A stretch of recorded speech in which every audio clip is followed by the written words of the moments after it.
bugun katyolimizda qanday qilib ulash va ishlatish haqida biroz ma'lumot beraylik. Ikkita kirish liniya, ikkita chiqish liniya bor.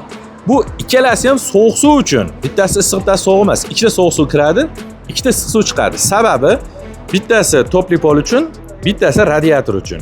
Topli pol uchun bitta termostat qo'yiladi. 25 darajadan oshib ketadigan bo'lsa, termostat qisib qoladi. Sababi 25 darajadan oshiq bo'lsa, shlaylar erib ketish xavfi yuzaga kelib qoladi. Radiatorga bo'lsa, farqi yo'q. Keyin bu termodatchigimiz bu tashqarida turmaydi. Issiq suv turbani ichiga qo'yasiz.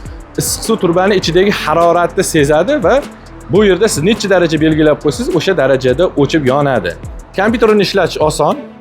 Yoqamiz. Bu yerda necha daraja bo'lishi, deylik 70 daraja issiqlik kerak deysiz, 70 darajada o'chib yonadi. Bu esa olovning kuchi. 2 ga qo'yib qo'yishlik yaxshi. Xonadoningiz katta bo'lsa 3 ga qo'yib qo'yasiz. Bu esa necha daqiqa dam olib, necha daqiqa ishlashini bildiradi. 3 daqiqa dam olib, 2 soniya ishlagani bu eng optimali.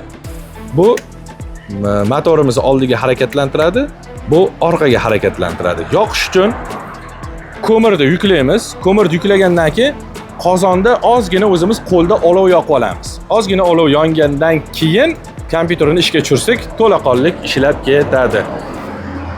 Do'stlar, yana savollar bo'lsa, bemalol ekrandagi raqamga murojaat qilishingiz mumkin.